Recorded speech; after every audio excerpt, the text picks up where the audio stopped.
வணக்கம்.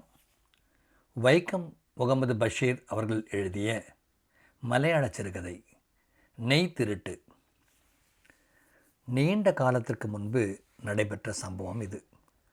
பிள்ளைகளாக நானும் அப்துல் காதரும் ஹனீஃபாவும் பாத்துமாவும் மட்டுமே அப்போது இருந்தோம். ஆனுமாவை அப்போது உம்மா பெற்றுவிட்டாளா என்பது சந்தேகம். அபு பிறக்கவே இல்லை. வீட்டில் பசு கறவை இருந்தது. பாலும் தயிரும் தாராளமாக கிடைத்து கொண்டிருந்தன. அப்போது வாப்பாவிற்கு படகு வியாபாரம் இருந்தது.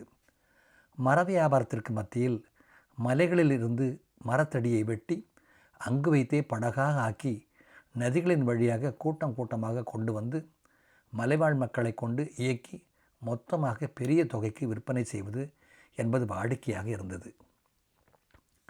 அப்போது வீட்டில் எப்போதும் நெய் இருக்கும். மஞ்சள் நிறத்தில் பெரிய மணல் துகள்களைப் போல இருந்த நெய். அது ஒரு பெரிய கண்ணாடி பாத்திரம் நிறைய அங்கே இருக்கும். குடையத்தூர் மலைகளில் இருந்த பசும்புலை தின்று நன்கு வளர்ந்திருக்கும் பசுவின் நெய் அது. இப்படி வாப்பா கூறியதாக நான் நினைத்து பார்க்கிறேன். நெய் இருக்கும் பாத்திரத்துக்கு அருகிலேயே கண்ணாடி பாத்திரத்தில் சர்க்கரையும் இருக்கிறது. இரண்டும் இருப்பது மூலையில் இருந்த பலகையில். சாதத்திலும் பலகாரத்திலும் நெய்யை சத்து சாப்பிடுவது உண்டு. அந்த காலத்தில் பாப்பாவின் கையால் நான் நிறைய அடிகள் வாங்கியிருக்கிறேன். அப்துல் காதருக்கு சிறிது கூட அடி கிடையாது. எனக்கு மட்டும் சர்வசாதாரணமாக அடி கிடைக்கும். சில நேரங்களில் காரணம் இருக்கும், சில நேரங்களில் காரணம் இருக்காது. தந்தைகள் பிள்ளைகளை அடிப்பார்கள், தாய்மார்களும் அடிப்பார்கள். ஓ, என்னுடைய உம்மாவும் என்னை அடித்திருக்கிறாள். கரண்டியின் கைப்பிடியை வைத்து அடித்து அடித்து என்னை சமையலறையிலிருந்து விரட்டி இருக்கிறாள். எதையாவது தின்ன வேண்டும், சமையலறைக்குள் நுழைந்து எதையாவது கைவிட்டு எடுத்து தின்பேன். அப்படி அப்துல் காதரும் தின்றிருக்கிறான். ஆனால் யாரும் நம்ப மாட்டார்கள். அவன் திருடி தின்றாலும் அது நான் தான் என்று நம்புவார்கள். அதற்கும் அடி எனக்குத்தான். அன்றொரு நாள் காலை நேர தேநீருக்கும் மதிய சாப்பாட்டிற்கும் இடையில் இருக்கும் சுப முகூர்த்தம். பசி சற்று தோன்ற ஆரம்பித்திருந்தது. கொஞ்சம் எதையாவது தின்பதற்கு ஏற்ற நேரமாக இருந்தது. சமையலறை நோக்கி நான் சென்றேன். அங்கு உம்மா இருந்தாள். வேலைக்காரியும் இருந்தாள். நங்கேலி என்பது வேலைக்காரியின் பெயர். இந்த நங்கேலியும் என்னை அடிப்பாள். அடித்து விரட்டி இருக்கிறாள். நான் சின்ன எஜமானை வேலைக்காரி அடிக்கக்கூடாது. இது நியாயம். இந்த நியாயம் அங்கு செல்லுபடியாகாது. உமாவிடம் சொன்னால், நல்லா போச்சு, நீ கையை விட்டு திருடினல்ல என்று கூறுவாள். போதாக்குறைக்கு அந்த ஞங்கேலியின் மார்பகத்தில் நான் பால் வேறு குடித்திருக்கிறேனாம். நிறைய பெண்களின் மார்பகங்களில் நான் பால் குடித்திருக்கிறேன். உம்மாவும் கூறிய விஷயம்தான் அது. பிறகு நான் யோசித்தேன். ஒரு பச்சை மாங்காயை தின்போம், ஆனால் அதுவும் கிடைக்க வழியில்லை. ஞங்கேலி கூறுவாள், கொஞ்ச நேரம் அப்படியே பசியுடன் இரு, இப்போ சாப்பிடலாம், இல்லவற்றில் அடி வேணுமா? எதுவும் பேசாமல் அப்படியே நடந்து வீட்டிற்குள் நுழைந்தபோது நான் புதிதாக ஒன்றை கண்டுபிடித்தேன். நெய்யும் சர்க்கரையும் அருகருகே இருக்கின்றன. இரண்டும் ஒன்றாக சேர்ந்தால் சில நல்ல விஷயங்கள் இருக்கின்றன. பிறகு அதிக நேரம் தாமதிக்கவில்லை. யாருக்கும் தெரியாமல் நான் ஒரு குழிவாக இருந்த கிண்ணத்தை எடுத்தேன். யாருக்கும் தெரியாமல் வாப்பா படுக்கும் அறையை அடைந்தேன். நெய் பாத்திரத்தை மெதுவாக எடுத்து வாப்பாவின் கட்டிலில் வைத்தேன். மூடியை மெதுவாக கழற்றி என்னுடைய சுத்தமான கையால் நெய்யை எடுத்து கிண்ணத்தில் பாதி வரை நிறைத்தேன். பிறகு நெய் பாத்திரத்தை எடுத்து மூலையில் இருந்த பலகையில் வைத்தேன். சர்க்கரையையும் அதே மாதிரி குழியாக இருந்த கிண்ணத்தில் தாராளமாக எடுத்து போட்டேன். பாத்திரங்கள் இரண்டும் மூலையில் இருந்த பலகையில் இருந்தன. யார் பார்த்தாலும் ஒரு மாற்றமும் உண்டானதாக தோன்றாது. பாப்பா எடுப்பதைப் போலவே நான் செய்து வைத்திருந்தேன். வாப்பா கரண்டியால் எடுத்துவிட்டு மெதுவாக பாத்திரங்களுக்குள் சமப்படுத்தி வைத்து விடுவார். அதே மாதிரி நான் கையால் செய்துவிட்டு வாப்பாவின் கட்டிலில் உட்கார்ந்து நெய்யையும் சர்க்கரையும் சேர்த்து குழைத்து கொஞ்சம் வாய்க்குள் போட்டு கருமுறா என்று மென்று தின்றேன். பெரிய பெரிய சர்க்கரை நன்றாக கலக்கவில்லை. எனினும் ஸ்டைலாக தின்று கொண்டிருந்தேன். அப்போது மிகவும் மெதுவாக தாழ்ந்த குரலில் ஒரு கேள்வி. நான் அதிர்ந்து போய்விட்டேன். கேள்வி கேட்டவன் அப்துல் காதர். அவன் அருகிலேயே நின்றிருந்தான். எப்படி, எப்போது அந்த அறைக்குள் வந்தான்? ஒரு முடிவுக்கும் வர முடியவில்லை. அவன் மெதுவான குரலில் கேட்டான், அண்ணா, நீங்கள் என்ன தின்றீங்க? நான் மெதுவான குரலில் சொன்னேன், ஒரு மருந்து. நான் உங்கள் பின்னாடி தான் இருந்தேன். எல்லாவற்றையும் பார்த்து விட்டேன். எனக்கும் தாங்க, இல்லைன்னா நான் சொல்லிவிடுவேன். மிகவும் ரகசியமாக என்பதைப் போல மெதுவான குரலில் நான் கேட்டேன், டேய், நீ என் தம்பி தானே? அப்படின்னா எனக்கும் தாங்க. நான் அவனுக்கு கொடுத்தேன். பாத்திரத்தை நக்கி சுத்தமாக்கியது அவன்தான். இனி நான் எடுக்க மாட்டேன், நான் சொன்னேன். நீயும் எடுக்கக்கூடாது என்ன? இப்படி ஒப்புக்கொண்டு நாங்கள் வெளியேறினோம். பாத்திரத்தை அது இருந்த இடத்தில் கொண்டு போய் வைத்துவிட்டு உலகத்தில் எதுவுமே நடக்கவில்லை என்பதைப் போல நாங்கள் நடந்தோம். அதற்கு பிறகு நெய்யையும் சர்க்கரையும் நான் எடுக்கவில்லை என்பது சத்தியமான உண்மை. நெய்யின் சிறப்பை பற்றி எதுவும் தெரியாது. எனினும் எதுவும் இல்லாத போது நெய்யையும் சர்க்கரையும் சாப்பிட்டேன், அவ்வளவுதான். தின்பதற்கு பல பொருட்களும் வீட்டில் இருந்தன.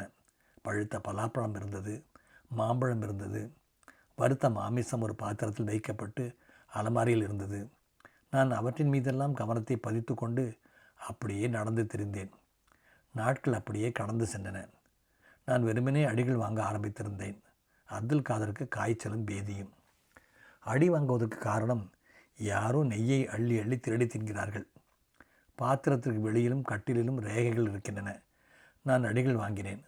அப்துல் காதருக்கு இருந்த காய்ச்சல் தான் சுவாரஸ்யமானது. அவன் அப்படியே தபிலை போல வீங்கி கொண்டிருந்தான். எப்போது பார்த்தாலும் நீரை குடிப்பான், எதையும் சாப்பிட முடியாது. பிள்ளைகளுக்கு ஏதோ காய்ச்சல். உம்மாவும் ஞங்கேலியும் சொன்னார்கள். வாப்பா ஜோதிடரை அழைப்பதற்காக சென்றார். ஜோதிடர்கள் அப்போது பெரிய வைத்தர்கள்.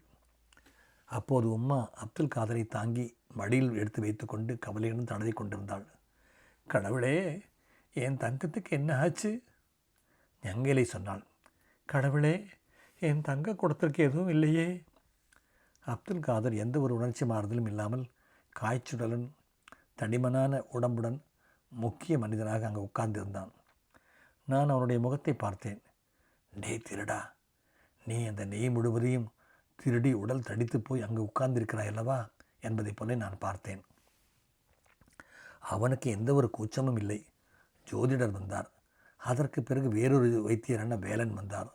அது முடிந்ததும் முசல்லியார் வந்தார். நாட்கள் அப்படியே போய் கொண்டிருந்தன. நெய் குறைந்து கொண்டு வந்தது.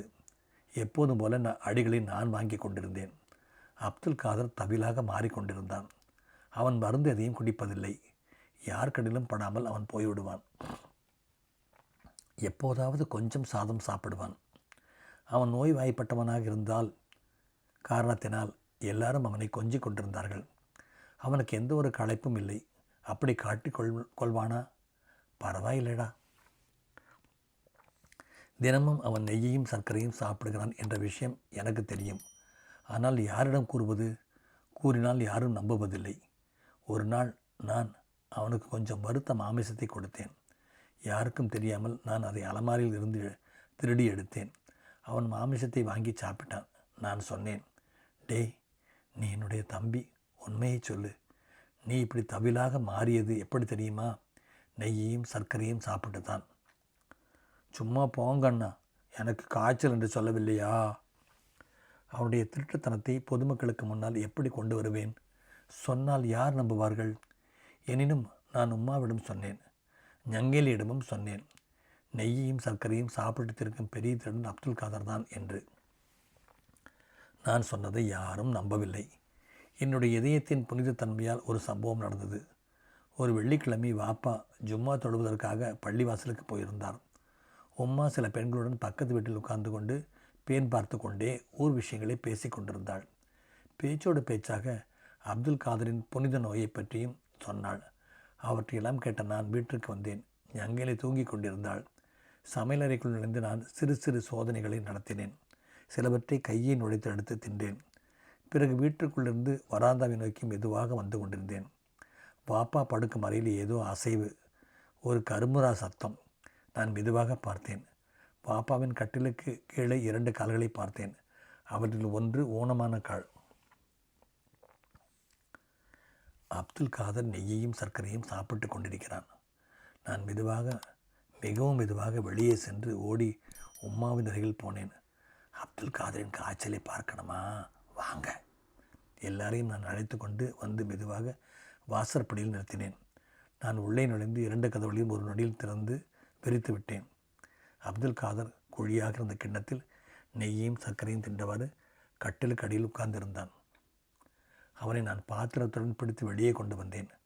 உம்மா அவனை தாறுமாறாக அடித்தாள். ஆரவாரம் கேட்டு ஞங்கேலை கண்வழித்து விட்டாள். விஷயத்தை தெரிந்து ஞங்கேலையும் அவனை அடித்தாள். அந்த அருமையான காட்சியை பார்த்து கொண்டே நான் நின்றிருந்தேன். வாப்பா வந்ததும் அவரும் அவனை அடித்தார். இவையெல்லாம் முடிந்ததும் தனியாக இருக்கும்போது அவன் என்னிடம் கேட்டான், அண்ணா, நான் உங்களோட சின்ன தம்பி தானே, என்னை எதற்காக காட்டி கொடுத்தீங்க?